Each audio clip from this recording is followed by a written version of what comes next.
দরজার ওপাশে দাঁড়িয়ে সুজানা টের পেল সবার ছোটাছুটি। সবেমাত্র মুখ হাত ধুয়েছে সে। মা কিছু আগেই শান্তাকে দিয়ে শাড়িটা পাঠিয়েছে, আর দরজার ওপাশে দাঁড়িয়ে বলেছে শাড়িটা যাতে পরে নেয়। সুজানা শাড়িটা হাতে নিয়ে রুমে পায়চারি করতে করতে শুনতে পেল অনা আবিদের গলা। সুজান কোথায়? সুজানের কাছে যাব। সাথে সাথে আনিকার গলাও ভেসে এলো। সুজানা আসবে, এখন অভির কাছে যাও।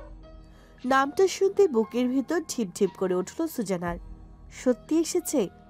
শাড়িটা বুকের সাথে চেপে ধরে চুপটি করে রইল সে। চোখ খুলল দরজায় ঠোকা পড়ায়।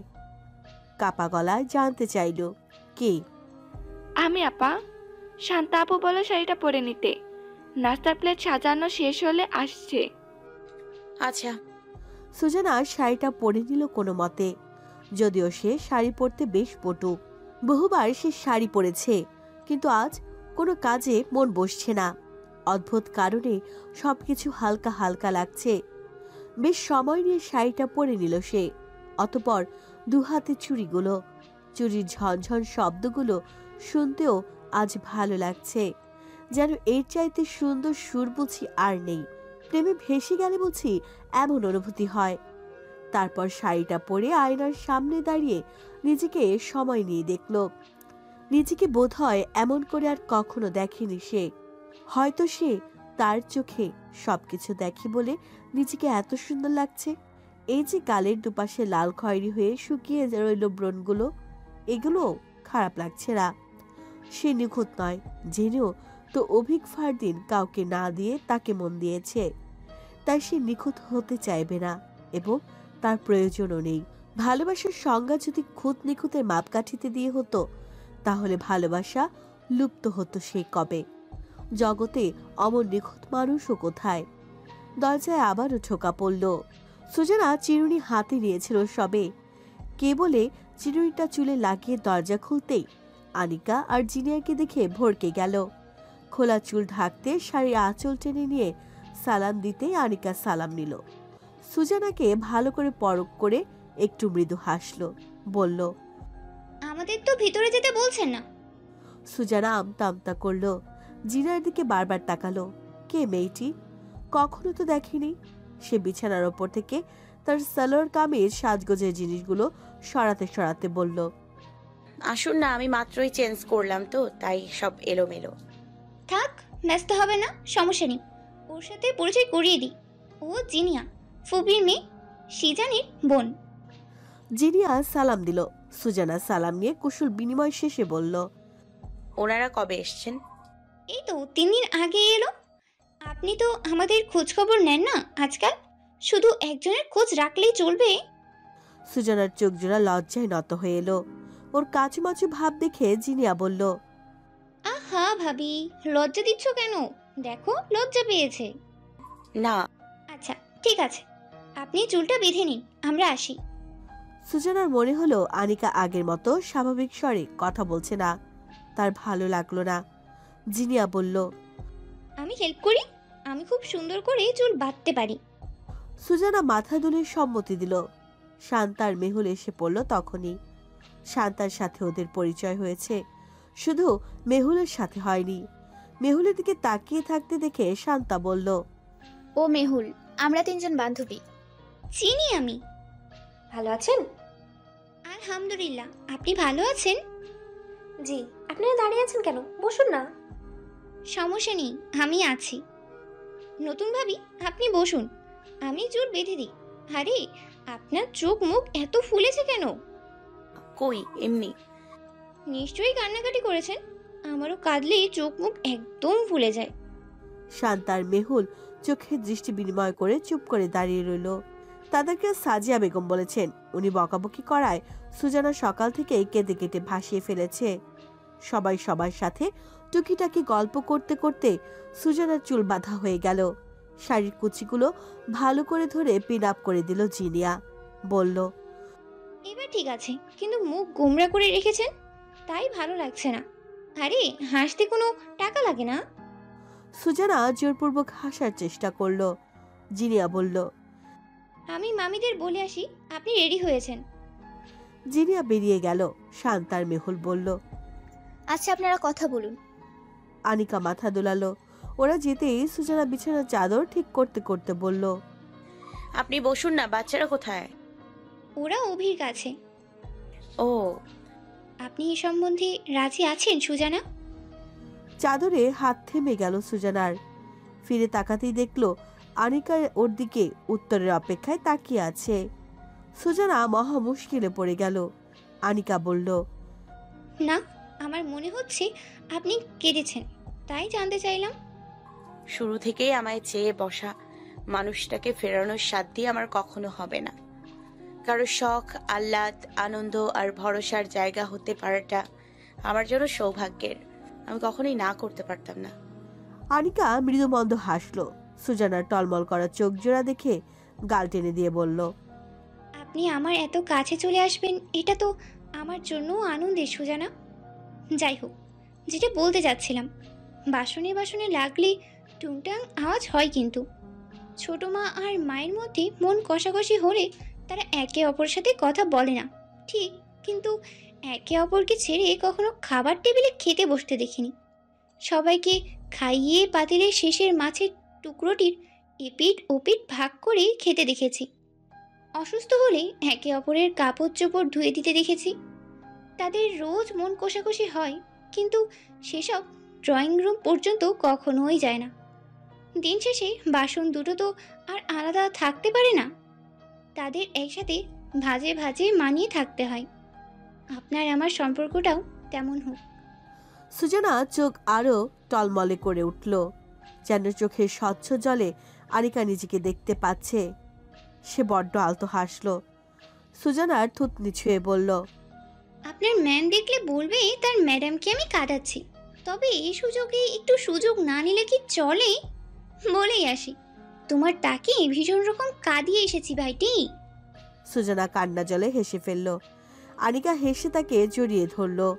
এশারের আজান পড়ায় বাবা চাচ্চুরা মসজিদে চলে যেতেই অনা আবিদকে জিনিয়া নিয়ে এলো সুজানার কাছে। এতক্ষণ পর সুজানাকে দেখে তারা দুজনেই ভীষণ উত্তেজিত। আনিকা তখন সুজানাকে কানে দুল পড়াতে ব্যস্ত। ওরা দুজন এসে সুজানার কোমর জড়িয়ে ধরে ডেকে উঠল। সুজান বউ, কেমন আছেন আপনারা? এতক্ষণ কোথায় ছিলেন? অভির কাছে। অভি বলছে সুজান বউ। নাস্তা করেছেন? সুজান বউ, অভির বউ। সুজানা এবার হাত দিয়ে চোখ ঢেকে নিল। সবাই ঘর কাঁপিয়ে হেসে উঠল ওদের কাণ্ড দেখে। দরজার বাইরে থেকে রাশেদা বেগম ডাক দিল সুজানাকে। সুজু, তোর হলো? হয়েছে। এতক্ষণ লাগে? মানুষগুলো কি মনে করবে? সুজানা আনিকার দিকে তাকালো। উনি বলল। সমস্যা নেই, চলুন। আগে আম্মার কাছে যাই। ওকে। সুজানা আগে মায়ের কাছে গেল। রাশেদা বেগম কাটা ইলিশ মাছ ধুচ্ছেন। সুজানা প্রশ্ন করল। ইলিশ মাছ কখন এনেছে? সাজিয়া বেগম তেলের উপর পেঁয়াজ ছেড়ে মেয়ের দিকে আর চোখে তাকালেন।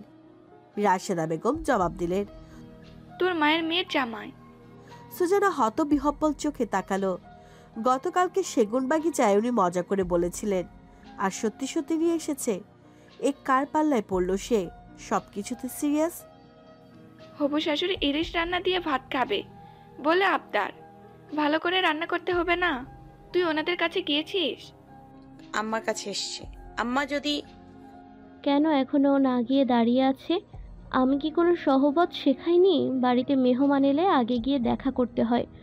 নতুন করে মায়ের অনুমতি নেওয়ার কোনো মানে আছে? সুজানার মুখখানা আরো গোমরা হয়ে এলো। শান্তা এসে সুজানার পেছনে দাঁড়িয়ে সবার মুখ দর্শন করলো। রাশেদা বেগম বললেন, আহা, মেয়েটাকে একটু ভালো করে বললে কি হয়? চোখের সামনে না দেখতে পেলে বুঝবে। এমন শোনা মেয়ে কারো আছে? সুজানা মাথা নত করে দাঁড়িয়ে আছে, চোখ ঝাপসা হয়ে এসেছে। তোর মায়ের একার উপর দিয়ে যাচ্ছে সব, তাই এমন করছে। তুমি ওর উপর রাগ ঝাড়ছ কেন? কোথায় সেজে গুজে তোমার কাছে এলো? মেয়েকে দোয়া করবে, তা না করে বকছো। তুমিও পারো। সুজানার ডুকরে ওঠার শব্দে সাজিয়া বেগম বললেন, ওকে নিয়ে যা নাজু। আরে বুদ্ধু চল। আরে তোকে কাঁদতে দেখলে ওনারা কি মনে করবেন? সুজু চল। সুজানা নড়ল না, খালাম্মাকে জড়িয়ে মুখ লুকিয়ে রাখলো। রাশেদা বেগম বললেন, আহা সুজোর মা, তুমিও পারো। এই সময়গুলোতে মেয়েদের সাথে নরম করে কথা বলতে হয়। এসব এত ভয় ভয় কাজ করে জানো না? তুমিও বাপু কার রাগ কার উপর দেখাও, বুঝি না। শান্তা আনিকাকে সব বলে ডেকে আনলো। ও এসে সুজানাকে ধীরে সুস্থে ছাড়িয়ে নিল সাজিয়া বেগমের কাছ থেকে। ফিসফিস করে বলল, না গেলে আপনার রাগী আন্টি নিজেই চলে আসবেন। আনিকা তাকে জোর করে নিয়ে বেরিয়ে গেল রান্নাঘর থেকে। ও যাওয়ার সময় মায়ের দিকে তাকালো। আম্মা কি খুশি নেই? সুজানার চুলের খোপার উপরে শাড়ির আঁচলটা তুলে দিল আনিকা। তাকে অমর কান্না কান্না মুখে দেখে সবাই খানিকটা কৌতূহলী চোখে তাকালো। সুজানা সবাইকে গিয়ে সালাম করলো। সালমা বেগম ওর মুখের দিকে তাকিয়ে আছেন। আঞ্জুমা বেগমকে সালাম করতে যেতেই উনি বললেন, বসো বসো মেয়ে, কখন থেকে তোমাকে দেখার জন্য অপেক্ষা করে আছি। কি হয়েছে, মন খারাপ কেন? আমরা এসেছি বলে মন খারাপ হয়েছে? খুশি হওয়ার কথা। আনিকা ইশারায় কিছু বলতে উনি বললেন, এখন সালাম করেছো, তাকে চিনতে পেরেছো? সুজানা জেসমিন বেগমের দিকে তাকালেন। সে বাড়ির সবার চেহারার ধরনের সাথে মিল আছে। উনি অভির ফুপি।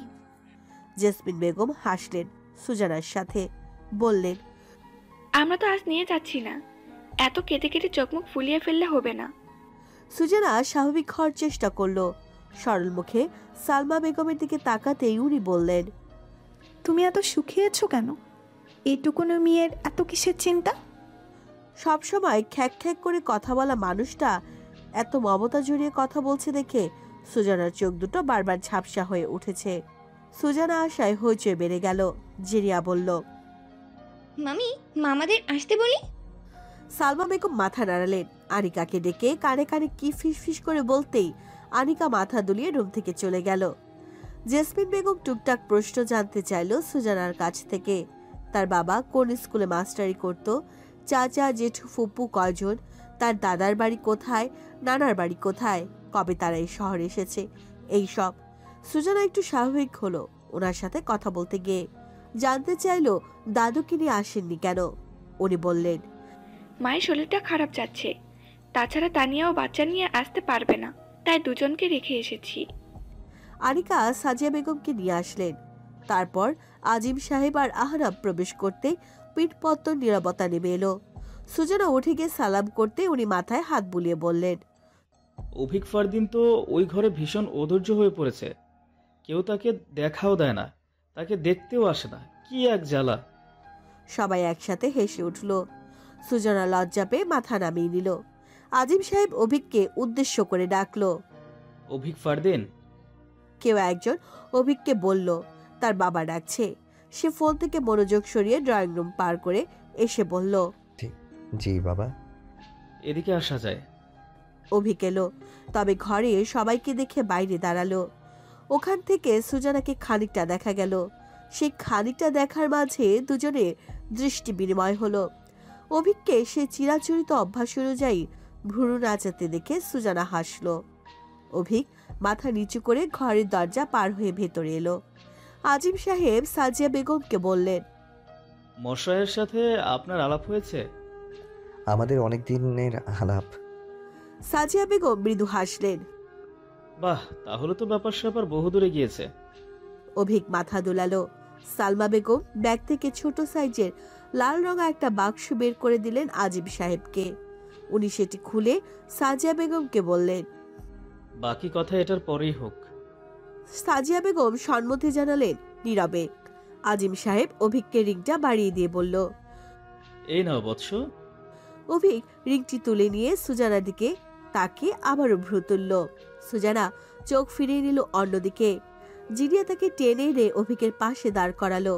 সিজানের ক্যামেরাটা নিয়ে এসে বলল, ওয়েট, নানুকে তো ছবি দেখাতে হবে। আরিকা এসে সুজানার আঙ্গুলটা তুলে অভিকের হাতে তুলে দিয়ে বলল। অভিক আঙ্গুলটা আলতো করে ধরে বিড়বিড় করে বলল, আঙুলের মানুষটা দরকার।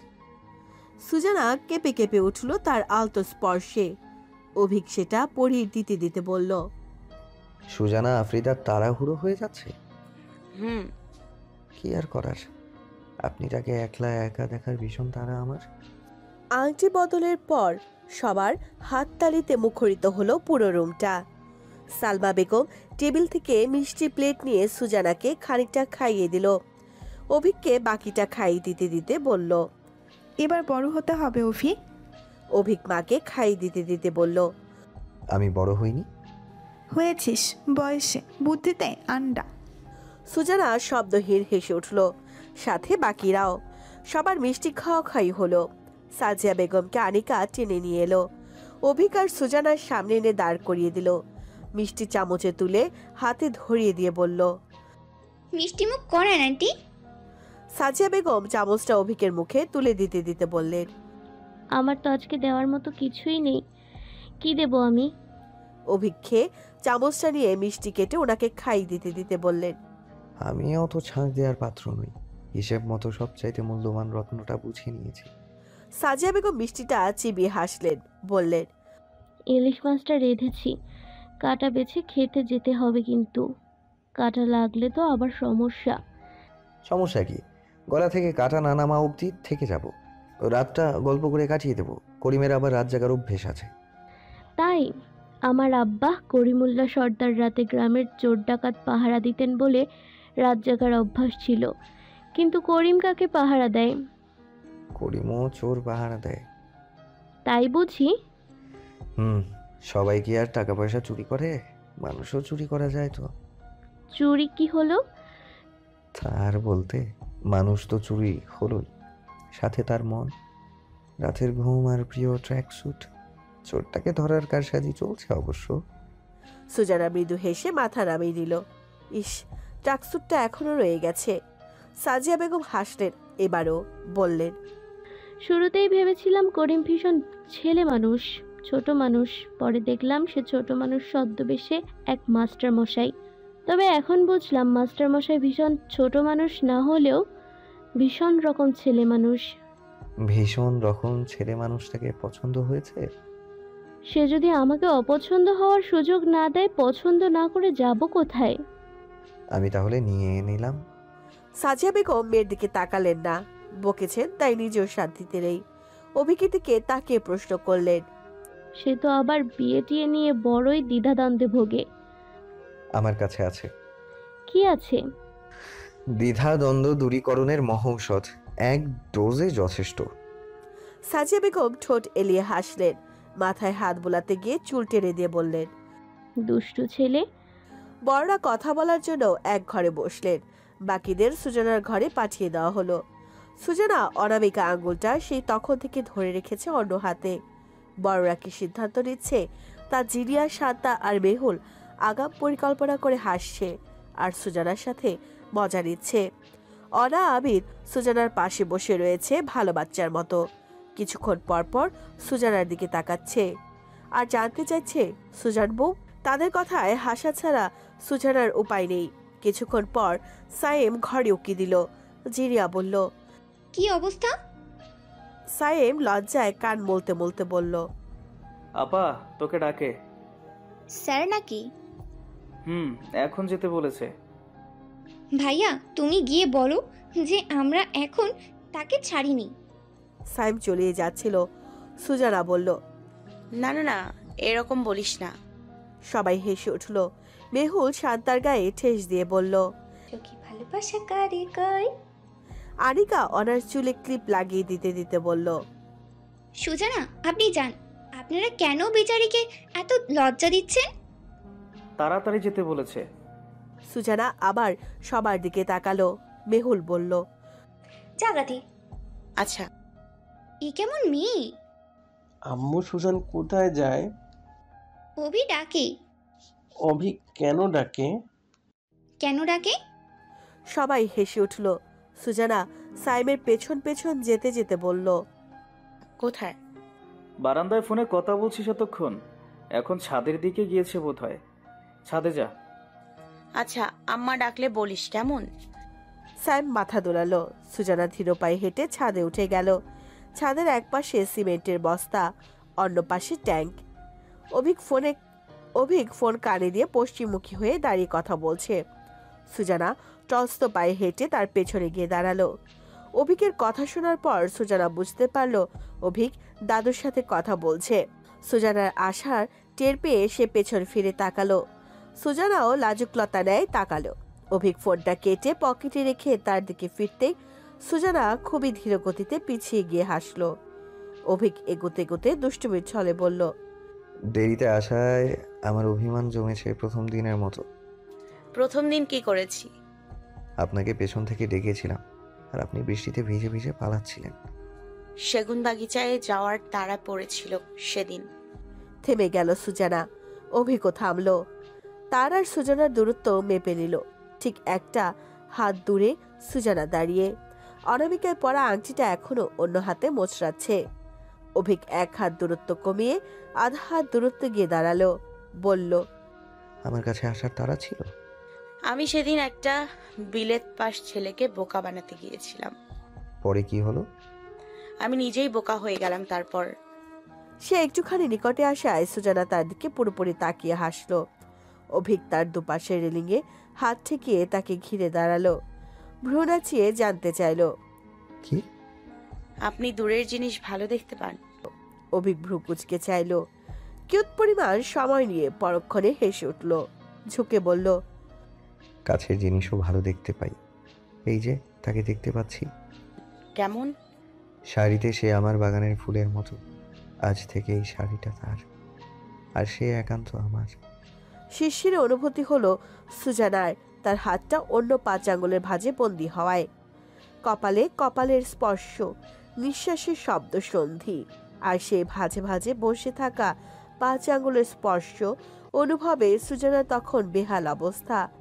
সে মিনমিন করে বলে উঠল, বসন্তের কোকিল অল্প সময়ের জন্য আসে। আমার ভীষণ ভয় হয়। ভালোবাসাকে যে সবাই বসন্ত বলে, আপনি আমার জীবনে বসন্তের কোকিল নন, আমিও না। আপনি আমার বারান্দার পাশের গাছটির নরম ডালে বসা শালিক পাখিটি, যার থাকার জন্য কোনো ঋতুর প্রয়োজন হয় না। সে ডাকে, গান গায়, আমি কথা না বললে রাগ করে, মুখ গোমরা করে, ভিজে এসে আমায় দেখিয়ে দেখিয়ে পালক ছাড়ে। আপনি সেই শালিক পাখিটির মতো। আপনি থাকলেই আমার জন্য সব ঋতুই বসন্ত। কোকিলের বৈশিষ্ট্য তো অল্প একটু, আর একটুখানি ভালোবেসে কি মন ভরে? আমার একটুখানিতে পোষাবে না। আমি সুজানাকে ভীষণ রকম ভালোবাসার জন্য ভালোবেসেছি, একটুখানি নয়। তারপর সুজানা সে অনামিকা আঙ্গুলটাও বোধহয় রেগে গিয়ে বাঁকা হয়ে বসলো। তাকে ভালোবেসে একটুখানি ছোঁয়ায় তার তো আর আরো একটু বেশি চাই। ভালোবাসায় কি কম বলতে কোনো শব্দ হয়? অভিক আর সুজানা ছাদ থেকে নেমে আসার পরই সবার একসাথে খাওয়া দাওয়া হলো। খেতে খেতে অনেক গল্পগুজব হলো। ডেজার্ট খাওয়ার সময় সাজিয়া বেগম সবার অলক্ষ্যে অভিকের কাছে এসে জানতে চাইলেন, মাস্টার মশাই ভালো করে খেতে পেরেছে? অভিক নির্মল হাসল এত সুন্দর সম্বোধন শুনে, বলল, ঝাল কম কি করে হয়েছে? বাবুদের মা বলেছে তার দেবর নাকি ঝাল কম খায়। আচ্ছা, এই ব্যাপার। ঝাল কম মানে মজা। আর করিমের আন্টির হাতে সবকিছুই বেস্ট, যতটুকু আমি জানি। আমি মাস্টার মশাইয়ের কাছে জানতে চাই। রান্নাগুলো তাহার কথার মতোই মিষ্টি। সাজিয়া বেগম প্রশংসা শুনে হাসলেন, বললেন, থেকে যাওয়ার কথা হয়েছিল বোধহয়। যদি আবার আসার সুযোগ হয়, আজকে রাত সহ 2টো রাত থেকে যাব। কিন্তু নবকুঠিরেও তো যাওয়া যায়। আজকে রান্না খেয়েছি, সেদিন না হয় রান্না করে খাওয়াবো। মাস্টার রান্না পারে? খুব পারে। তাহলে তো অমৃতটুকু খেতেই হবে। অভিক মাথার পেছনে চুলকে হাসলো। সুজানা এসে বলল, আপনাকে আরেকটু পায়েস দেব? অভিক প্লেটের শেষের টুকু খেতে খেতে বলল, যদি শুনতে চান, আপনার বরের ডায়াবেটিস। সবসময় বাজে কথা। আজিম সাহেব আর সালমা বেগমের সাথে সাজিয়া বেগমের খোলামেলা কথা হয়েছে। যদি কোনো সমস্যা না থাকে, সেই 4 হাত এক হতে সমস্যা কোথায়? কিন্তু সাজিয়া বেগমের অভ্যন্তরীণ সমস্যাগুলোর কথা কি ওনারা বুঝবেন? মেয়ের বিয়ের খরচ বলতে একটা ব্যাপার স্যাপার তো আছে। তাছাড়া হুট করে বিয়ে নামানো যায় না। এখনো সুজানার নানার বাড়ি দাদার বাড়িতে কাউকে কিচ্ছুটি বলা হয়নি। হুট করে হয়ে গেল সব। উনি টাকা পয়সার বন্দোবস্ত করে মেয়ে তুলে দেবেন লোকজন খাইয়ে। অত বড় বনেদি পরিবারের সাথে সম্পর্ক জড়াচ্ছে। বেশ নামি দামি মানুষ আসবে বিয়েতে। ভালো একটা কমিউনিটি সেন্টার থেকে শুরু করে লোকজন খাওয়া দাওয়ার খরচ বেশ।